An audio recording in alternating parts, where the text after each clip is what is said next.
I will not speak with her. She is importunate, indeed distract. Her mood will need to be pitied. What would she have? She speaks much of her father, says she hears his tricks in the world, and hems and beats her heart, spurns enviously at straws, speaks things in doubt that carry but half sense. Her speech is nothing, yet the unshaped use of it doth move the hairless to collection. They yawn at it, and botch the words up fit to their own thoughts, which, as of winks and nods and gestures yield them, indeed would make one think there might be thought, though nothing sure, yet much unhappily. 'Twere good she were spoken to, for she may strew dangerous conjectures in ill-breeding minds.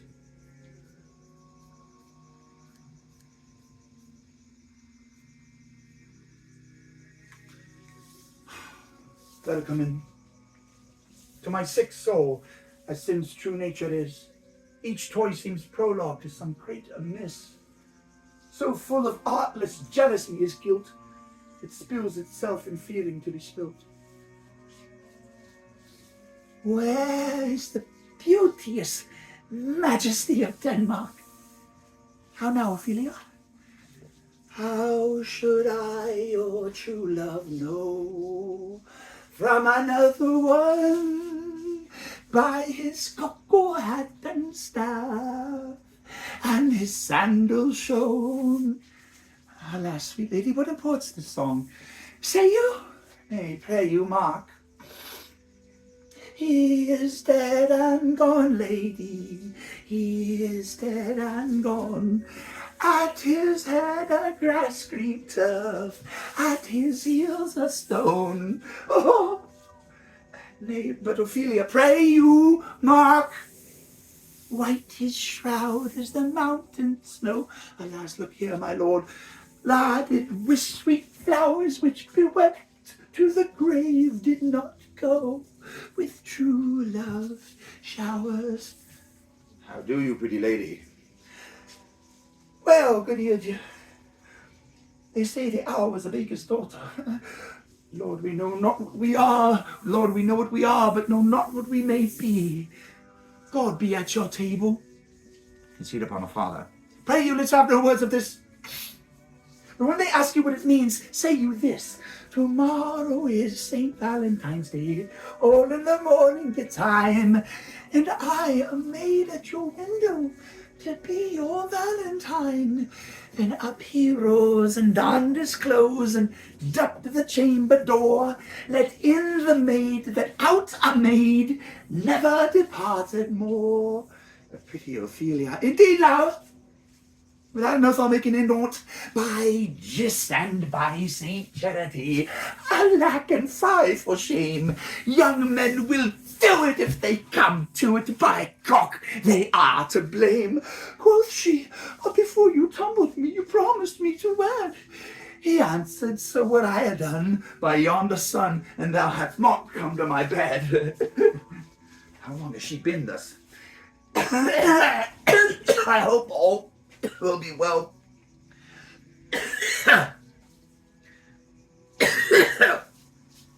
I hope all will be well.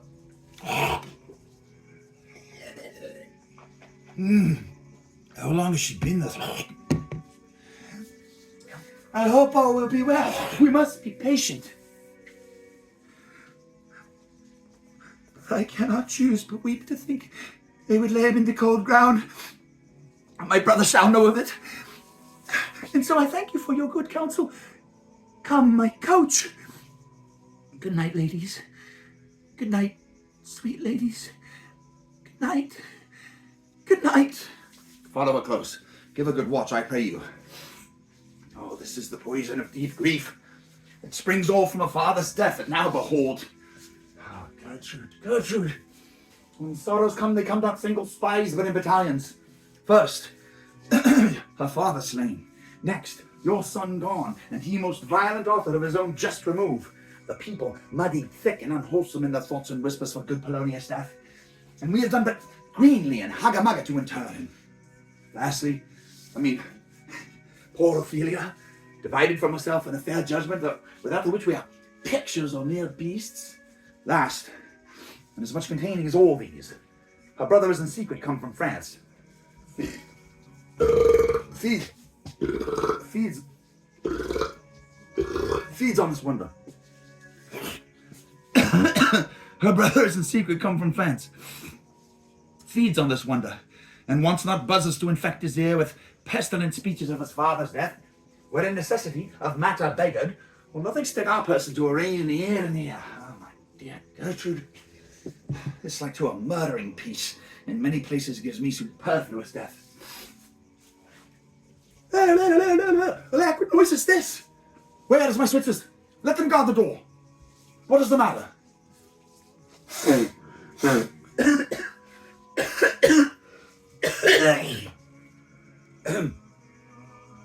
What is the matter? Save yourself, my lord. The ocean, all peering of his list, eats not the flax with more impiteous haste than young Laertes in a riotous head all bears your officers. The rabble call him lord, and, as the world were now but to begin, antiquity forgot, custom not known, the ratifiers and props of every word, they choose, they cry, choose we, Laertes shall be king. Caps, hands, and tongues applauded to the clouds. Laertes shall be king, Laertes king. How cheerfully on the false trail they cry, oh, this is counted, you false Danish dogs. The doors are broke. Where is this king? O thou vile king, give me my father. Calmly, good Laertes, that drop of blood that's calm proclaims me bastard. Christ cuckold to my father, brands the harlot even here between the chaste unsmirched brow of my true mother. What is the cause, Laertes, that thy rebellion looks so giant-like? Let him go, Gertrude. Do not fear our person. Such divinity doth hedge a king that treason can but peep to what it would, acts little of his will. Tell me, Laertes, why thou art thus incensed? Let him go, Gertrude. Speak, man. Where is my father? Dead. But not by him. Let him demand his fill. How came he dead? I'll not be juggled with. To hell allegiance, vows to the blackest devil, conscience and grace to the profoundest pit. I dare damnation. To this point I stand, that both the worlds I give to negligence. Let come what comes, only I'll be revenged most truly for my father. Who shall stay you? My will, not all the world. And for my means, I'll husband them so well that shall go far with little.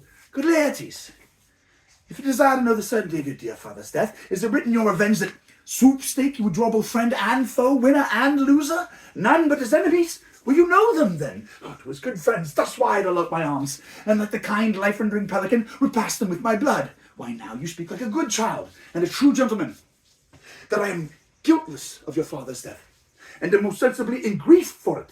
It shall as level to your judgment peer as day does for your eye. Make way, let her come in. How now, what noise is that?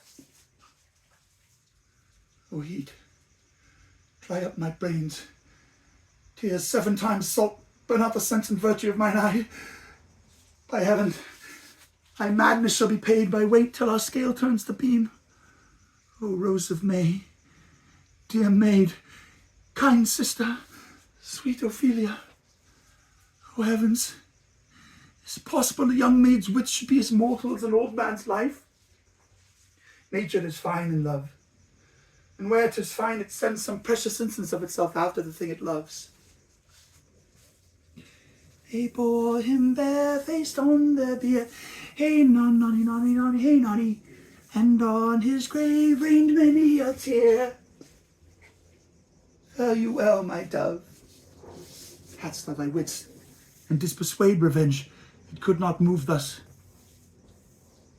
You must sing a down, and you call him a downer. Oh, how the wheel becomes it! It is the false steward that stole his master's daughter. This nothing's more than matter. There's Rosemary. That's for remembrance. Pray you, love, remember. And that is Pansies. That's for thoughts. A document in madness. Thoughts and remembrance fitted. There's Fennel for you. And Columbines. There's Rue for you. And here's some for me. We may call it Herba Graces Sundays. Oh, you must wear your rue with a difference. There's a daisy. I would give you some violets, but they withered all when my father died. They say he made a good end. For bonny sweet Robin is all my joy. Thought and afflictions, passion, hell itself, she turns to favour and to prettiness. And will he not come again?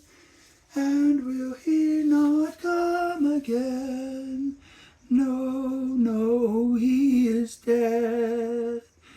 Oh, to thy deathbed he never will come again. His beard was as white as snow, oh, flaxen was his pool. He is gone, and we cast away moan. God have mercy on his soul. And of all Christian souls I pray, God, God be with you. Do you see this? Oh God. Laertes, I must commune with your grief, for you deny me right. Go but apart. Make choice of whom your wisest friends you will, and they shall hear and judge twixt you and me. If by direct or by collateral hand they find us touched, we will our kingdom give, our crown, our life, and all that we call ours to you in satisfaction. But if not, be you content to lend your patience to us, and we shall jointly labour with your soul to give it due content. Let this be so. His means of death, his obscure burial, no trophy, sword, nor hatchment o'er his bones, no noble right, no formal ostentation, cry to be heard, as to from heaven to earth, that I must court and question. So you shall. And where the offence is, let the great axe fall. I pray you, go with me.